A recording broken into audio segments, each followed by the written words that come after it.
Hello everyone and welcome to episode 52 of the CWA, the Rural Draft Series here on the channel using TEW 2020. My god, we are getting down to the final 3 episodes now. Crazy how far we've come. Next week is going to be the 1-year anniversary episode, and it will also be the final Stampede episode. And finally, the final episode will be on the 18th, the 54th episode. Crazy. Crazy, crazy, crazy.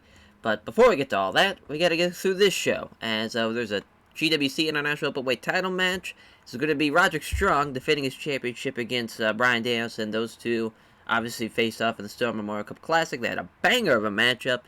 And, Bryan beat him. So I felt like that was the right thing to do, have him have a title shot against Roderick Strong. And I think it's going to be a hell of a match. As we also have a 6-man. We have the Dark Order team, Brock Lesnar, Brody King, and Tommy End taking on Claudio Castagnoli, Chris Hero, and Martin Stone. So Hero's made of stone, and the Kings of Wrestling are going to team up to take on the Dark Order. Should be a lot of fun. Plus, we got a lot of some backstage stuff and whatnot. Actually, not a lot of ads going on, or not ads, not a whole lot of angles going on this show. Plus, we have Charlotte Flair's in-ring debut. It's going to take on Candice LeRae, which that's seems like a pretty good match on paper. We shall see, though. As without further ado, let's run the damn show. As a pre-show, figured Phoenix would carry Shinjiro Irie to a great match. He absolutely does. It's a fun little pre-show match. Nothing crazy there. Just him getting Shinjiro Irie on the card and have Phoenix get a nice little win there. And then Tomohiro Ishii and Shuji Shikao. What a fun match this would be here at the CWA. It's a 47. As Tomohiro Ishii getting the win with a vertical drop brainbuster in 10:04. Not bad. Good thing that was on the pre-show, though. As we start off, as always, with Stampede TV intro. As always and forever, I will start off every goddamn Stampede. The 6-man. This is 59. I was a little nervous. Brock's ratings have been great, but there he gets spiked up to a 64. That's huge. He gets the win with the Kimura lock over Martin Stone. Claudio with a 62, Brock with a 64, 55 for Hero and End, 48 for Brody King, and 41 for Martin Stone. So, just a little, basically what's going to happen is Martin Stone is in the Kimura lock, or at least Brock's got him, he's got Brock, Brock has Martin Stone in his guard. He's looking for that Kimura, and it looks like Claudio and Hero are going to come in and try to break it up. They kind of get into a bit of a, bickering match to see who's going to make the save, and Hero's like, what are you doing? Like, that's my partner. Like, I'll make the save. You just stay here. And Claudio's just like, oh, I can do it. And it's a whole thing where Hero still doesn't fully trust Claudio, as it really cost him the match there. And they get into a shouting match afterwards, as Martin Stone's selling and paying, just like, holding his arm, not even getting up off the mat. Just really feeling the effects of the Kimura as Claudio and Hero staying above them, just getting to a shouting match, is a bit of a shoving match. His Hero picks him up and takes Martin Stone to the back, as Claudio just kind of shaking his head. Throws his hands up, just like, I don't know what to do. I tried. Wow. Yeah, that match is really fucking good. Yeah, who would have thought? It's Charlotte Flair with a 77 getting the figure 8 leg lock win over Candice LeRae. They have great chemistry, too. Hey, they couldn't have asked for a better debut. This actually should have been higher on the card, but it's no big deal. It's still a great match. Wow, that's wild. I was not ready for that. So backstage, the leader talking, Kenny Omega, Matt Jackson, Nick Jackson, as Omega's just like, listen, I know we've had our differences here in the CWA, but we're on the same page here. We thought we killed the man. Now he's back. He's here to seek revenge, seek his vengeance on us.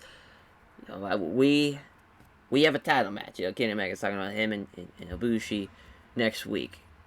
I can't let Adam Cole get involved, so I'm going to ask you guys next week if you can be there for us as we defend our championships against Kevin Steen and Sami Zayn.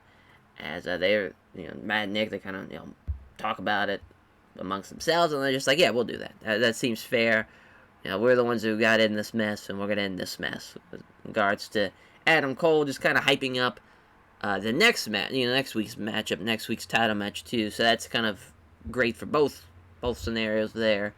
I really enjoyed that. That's a great little easy backstage thing to have, to where we're not only having something for this week, but also hyping up the next show too in a kind of different way too.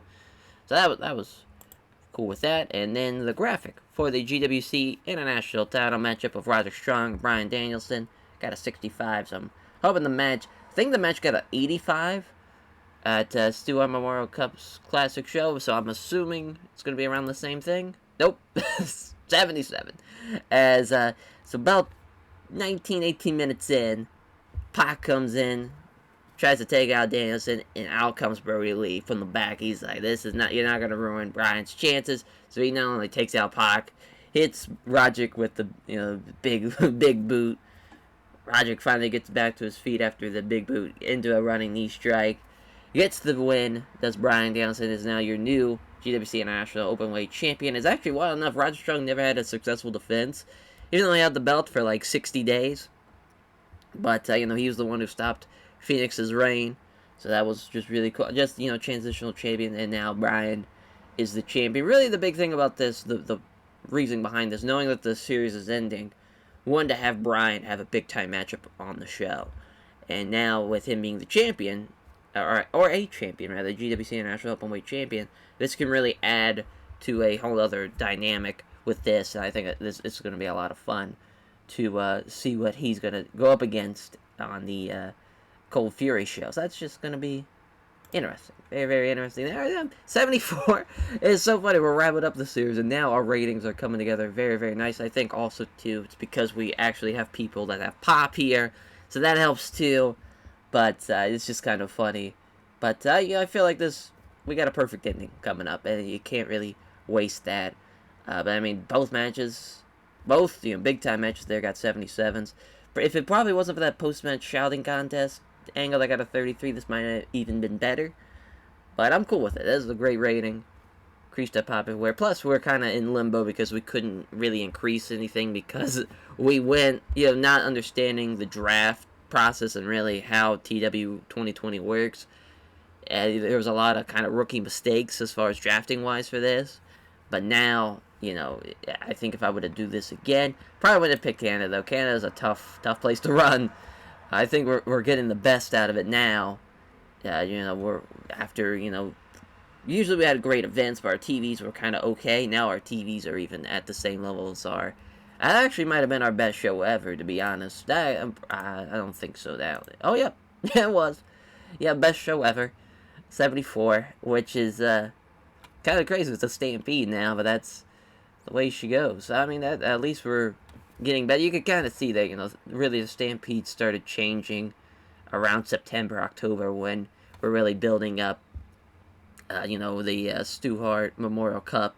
That really helped out a lot of our TV tapings. That really just changed the focus on a lot of stuff. Yep. Now we just have, we'll be a short time away, and we'll be right there for more CWA action. And our stampedes we're getting closer and closer to the end. It's crazy, but it's got to come to an end eventually. But no better time than now. Thank you all for watching. We'll get you guys next time for what will be probably... Actually, now I was thinking... I thought it was going to be the final episode, but now I'm looking at the numbers aren't really adding up. I think there actually might be one more Stampede taping after this one coming up, so... Could have been wrong on that one. It's no big deal, but thank you all. We'll catch you guys next time. Take care, everyone.